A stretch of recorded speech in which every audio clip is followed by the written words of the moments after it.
So hello guys, आपका बहुत बहुत स्वागत है गाइस। आज हम कंटिन्यू करने जा रहे हैं हमारे परमन वर्सेस इविल बर्डमैन का एपिसोड नंबर 7। और गाइस, अगर आपने अब तक इसके बाकी के एपिसोड नहीं देखे हैं तो आप उन्हें ऊपर आई कार्ड और हमारे चैनल पेजेस पे जाके देख सकते हैं। जैसा कि आप जानते हैं, कोलैब सीरीज है, वो भी 4-मैन आर्मी ऑफ परमन के साथ।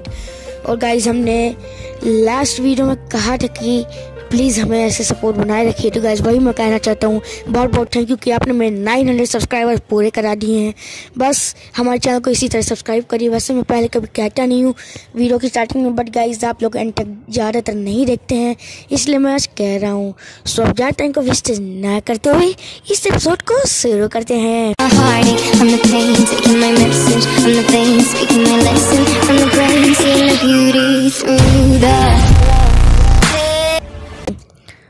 तो गाइस, लास्ट एपिसोड में हमने देखा था कि हमारे परमैन के अंदर इविल बर्ड आ जाती है और अब आगे।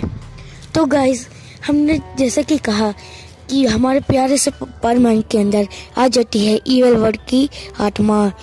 तभी पाको वहाँ पहुँचती हैं और बर्डमैन। तभी हम देखते हैं कि जो हमारा परमैन है उसके अंदर से एक बहुत बड़ी ब्लैक कलर की ऑरा निकलती है और वो बर्डमैन के अंदर से निकल के एकदम एक ईगल का शेप लेने लगती है और वो होती है हमारी इविल बर्ड। और वो इविल बर्ड सीधा जाके पाको से चली जाती है पाको के अंदर और पाको हवा में उड़ने लगती है। तभी बर्डमैन कहते हैं, ये क्या, पाको के अंदर तो इविल बर्ड की आत्मा चली गई है, अब हम क्या करें। और वो पाको सीधा सीधा अर्थ की तरफ जाने लगती है। वो पाको के पास अभी उसका सिर्फ 6600 वाला परमानेंट सेट होता है, पर वो इविल बर्ड ये नहीं जानती थी, उसके पाको की लाइफ से कोई मतलब नहीं था, इसलिए वो उसे स्पेस में लेके चली जाती है। हमारा परमैन देखता है कि ये क्या, पाको तो स्पेस में जा रही है और अर्थ की तरफ। वो समझ जाते हैं कि अर्थ खतरे में है और पाको भी, इसलिए वो अपनी पूरी ताकत से जाने की कोशिश करता है, पर वो देखता है कि मेरे पास तो उसके पास तो उसका बर्डमैन सेट ही नहीं था। तभी वो नीचे देखते बोलते कि अरे अब मैं क्या करूं। तभी उसकी नज़र पड़ती है उसके बर्डमैन सेट की। ऐसा कि आपको याद होगा कि जब हमारा मिस्सो पहली बार मिस्सो मेरे को बचाने के लिए आया हुआ था तो उसी रेगिस्तान पर लैंड किया था, वहीं पे उसकी फटी हुई जेब से वो बर्डमैन सेट गिर गया था। और तभी मिस्सो की आंख उस पर पड़ जाती है। वो जल्दी से अपने बर्डमैन सेट निकालता है, पहन लेता है और फिर अपनी बर्डमैन डिस्क लेकर सीधा से पाको के पीछे चला जाता है। जैसे ही वो थोड़ा आगे पहुंचता है, वो देखता है कि ये क्या, पाको का शरीर तो ऐसे ही स्पेस में फ्लोट कर रहा है। और जल्दी से बिना देरी के पाको को अपनी बर्ड स्पेसशिप के अंदर ले लेता है, डिस्क के अंदर। वो देखता है कि जो इविल बर्ड की आत्मा थी वो इससे निकल गई है, क्योंकि उसे पता था कि पाको स्पेस में ज़्यादा देर सर्वाइव नहीं कर सकती, इसीलिए वो उसे जल्दी से माउथ टू माउथ एयर देता है, यानी कि ऑक्सीजन। और बर्ड उसे इविल बर्ड दिख रही थी क्योंकि वो ज़्यादा दूर नहीं गई थी, क्योंकि आप जानते हैं कि ह्यूमन की बॉडी ज़्यादा स्पेस में नहीं रह सकती, इसलिए उसने पाको की बॉडी को छोड़ दिया था। पर वो परमैन को अच्छे से दिख रही, तो फिर परमैन पाको को अपनी बॉडी स्पेस में जैसे लेने के बाद उसे माउथ से ऑक्सीजन देने के बाद उसको बोलते कि पाको तैयार हो जाओ, अब हमें एक बहुत बड़ी बैटल लड़नी है। फिर वो दोनों पीछा करने लगते हैं उस इविल बर्ड का। तभी मिस्सो अपने बर्ड स्पेसशिप से बाहर निकलते हैं, क्योंकि बर्डमैन सेट के साथ मिस्सो स्पेस में अच्छी देर तक सर्वाइव कर सकता था, इसलिए वो बाहर निकलता है और इविल बर्ड पर हमला करने की कोशिश करता है। बट इविल बर्ड बहुत ज़्यादा ताकतवर थी, उसकी सिर्फ एक विंग टच कर जाने से मिस्सो बहुत देर दूर जाके गिरता है एक एस्टेरॉयड पे, और वो एस्टेरॉयड भी टूट जाता है। वो एस्टेरॉयड छोटा सही था, बट इसके कारण मिस्सो थोड़ा इंजर्ड हो जाता है, पर मिस्सो हार नहीं मानता और पूरी ताकत से एक पंच मारने की कोशिश करता है, पर कुछ नहीं होता। तभी पाको सोचती है कि इसने तो इविल बर्डमैन को हरा दिया था, इस इविल बर्ड ने तो ये मिस्सो को हरा सकती है। तभी उसकी नज़र पड़ती है मिस्सो की शॉट गन पे, जो कि वहीं पे रखी हुई थी डिस्क में। जल्दी से वो शॉट गन को निकालती है और उस इविल बर्ड की तरफ पॉइंट करके शूट कर देती है। तभी बर्डमैन बोलते हैं, जल्दी से इस कैप्सूल को पकड़ो। एक्चुअली बर्डमैन ने अपनी डिवाइस की मदद से एक कैप्सूल उनके पास टेलीपोर्ट कर दिया था। पाको बोलती, इसका क्या करूं तुमने। फिर बर्डमैन बोलते हैं कि तुमने शॉट गन की मदद से उसे थोड़ी देर के लिए उसको शॉक तो दे दिया है, बट अभी इसको कैप्चर नहीं किया जा सकता, इसलिए तुम जल्दी से इसे कैप्सूल में डालो, नहीं तो वापस जिंदा हो जाएगी। तो सुमीर ज़्यादा देर नहीं करती हुई परमैन को कैप्सूल लेती और बोलती जल्दी से इस कैप्सूल में उसे कैद करो, और मिस्सो हमारा वही करता है। फाइनली तो पाको बहुत ज़्यादा खुश हो जाती है कि फाइनली हमने उसे हरा दिया, और परमैन भी। पर तभी बर्डमैन बोलते नहीं, ये कैप्सूल ज़्यादा देर तक नहीं टिकेगा, ये सिर्फ 1 घंटे उस बहुत शक्तिशाली इविल बर्ड को संभाल सकता है, बट अब हमारे पास ज़्यादा टाइम नहीं है, जल्दी करो, तुम्हें इसे ब्लैक होल में फेंकना होगा। फिर परमैन बोलते हैं बिल्कुल। उसके बाद वो दोनों, परमैन अपनी डिस्क में जाता है और बर्डमैन बोलते हैं तुम चलो, हम भी तुम्हारे साथ देने आ रहे हैं। उसके बाद परमैन और पाको डिस्क में बैठ के चले जाते हैं।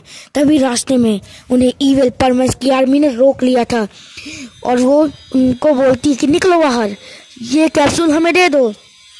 इस तरह करके करने लगती है। रास्ते एल में जहाँ पे मिस्सो ने उस इविल बर्ड को कैप्सूल में कैद किया था, वहाँ पे उनका एक जासूस भी था। इसके बारे में मिस्सो को तब पता चला जब उन्होंने पूछा।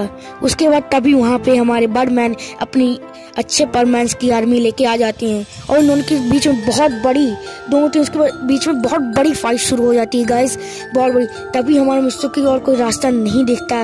ब्लैक होल अब थोड़ी ही दूरी में था, इसलिए अब मिस्सो को और कोई रास्ता नहीं सूझा, तो वो चुपचाप से अपनी डिस्क से निकल के बर्डमैन सेट की मदद से जाने लगता है। पाको को जब परमैन नहीं दिखता अपना, तो भी उसके पीछे जाने लगती है ढूंढने के लिए। तभी उसको परमैन दिखता है ब्लैक होल के पास। हमारा परमैन बिना देरी किए उस कैप्सूल को ब्लैक होल में फेंक देता है, पर ब्लैक होल इतना पावरफुल था कि वो धीरे धीरे हमारे मिस्सो को भी अपनी तरफ खींचने लगता है। पर मिस्सो पूरी ताकत लगा के वहाँ से बाहर निकल ही रहा था कि तभी पाको आ गई वहाँ पे। तो अब पाको भी उसके अंदर धीरे धीरे खींची चली जा रही थी। वो अपनी डिस्क की मदद से पाको सोच रही थी कि उन्हें मैं परमैन को भी बचा लूंगी, बट डिस्क की पावर भी अब खत्म होने लगी थी, और अब डिस्क भी धीरे धीरे अंदर जाने लगी थी। तभी मिस्सो को लगता है कि अब हम दोनों उसको एक ही बच पाएगा, इसीलिए तब अपना मिस्सो अपनी पूरी बर्डमैन की ताकत का इस्तेमाल करता है और पाको की डिस्क को पकड़ता है। तभी पाको बोलती कि तुम्हें अपनी जान खतरे में डालनी नहीं है मिस्सो, चलो हम कुछ न कुछ कर लेंगे। मिस्सो बोलता है अब हम कुछ नहीं कर सकते, और वो अपनी पूरी ताकत से पाको को एकदम खींच के आगे साइड फेंक देता है, जिससे पाको डिस्क से निकल जाती है। तभी एट द पॉइंट हमारे बर्डमैन पाको को टेलीपोर्ट कर लेते हैं, जिससे उसकी जान न जाए। बट अब परमैन यानी कि हमारे मिस्सो के पास और कोई रास्ता नहीं था, वो धीरे धीरे ब्लैक होल में खींचा जा रहा है। मिस्सो को लगता है कि ये बर्डमैन सेट कहीं ब्लैक होल में न चला जाए, इसलिए वो अपना बर्डमैन सेट उठा के स्पेस में फेंक देता है। बट ब्लैक होल की इतनी तेजी से खींच रहा था ब्लैक होल सब चीज़ों को अपनी तरफ कि वो बर्डमैन सेट भी उसी में जाता है, और मिस्सो हमारा ब्लैक होल के अंदर चला जाता है। साथ ही साथ उसकी बर्ड डिस्क भी उसी के साथ ब्लैक होल के अंदर चली जाती है। और पाको बोलती नहीं बर्डमैन देखिए, परमैन हमारा चला गया है ब्लैक होल के अंदर, हम क्या करें। और पाको की आंखों से आंसू आने लगते हैं। अब बहुत ही ज़्यादा पाको रोने लगती है। बर्डमैन बोलते हैं अब हमारे पास और कोई रास्ता नहीं है, अब परमैन हमारा वापस नहीं आ सकता, वो चला गया है ब्लैक होल के अंदर। तो गाइस आज की एपिसोड में बस इतना ही। अब हम क्या करेंगे, हमारा हीरो चला गया है ब्लैक होल के अंदर, और गाइस जैसे कि आप जानते हैं ब्लैक होल से कोई वापस नहीं आ सकता। क्या हमारा हीरो वापस आएगा क्या, या फिर वो हमेशा के लिए वहीं फंस जाएगा? क्या ब्लैक वर्ड हमेशा के लिए खत्म हो गई? कभी भी वो वापस आ सकती है? बने रहिए हमारे साथ जानने के लिए। और प्लीज़ जैसे कि मैंने वीडियो की स्टार्टिंग में कहा, अगर आपको ये वीडियो पसंद आए हो तो इसे लाइक करिए, कमेंट में बताइए आपको एपिसोड कैसा लगा, और सब्सक्राइब करिए हमारे चैनल को। और गाइज प्लीज़ हमें सपोर्ट करिए। गाइज आजकल आप लोग अपना सपोर्ट कम कर रहे हैं, मैं देख रहा हूँ। पहले आप 1 डे में 1K व्यूज़ दे देते थे, बट गाइस आज 4 डे में 1K व्यूज़ नहीं जा रहे। ऐसा क्या हो गया गाइस? बताइए आपको जो भी प्रॉब्लम हो कमेंट बॉक्स में, हम उसे फुल ठीक करेंगे अगर वो हमसे हो सकेगी। आप बस बताइए, और आपकी जो भी रिक्वेस्ट हो, क्योंकि ये सीरीज़ का सेकेंड लास्ट एपिसोड है सीजन 1 का, तो प्लीज़ हमें बताइए। और आपकी जो भी रिक्वेस्ट हो आप हमें बताते जाइए। आप में से किसी ने कहा था कि हमें एक नया सॉन्ग पे चाहिए परमैन की वीडियो, वो हाजिर हो जाएगी। सो अब मैं चलता हूँ, प्लीज़ हमें ऐसे सपोर्ट करते रहिएगा। Bye guys.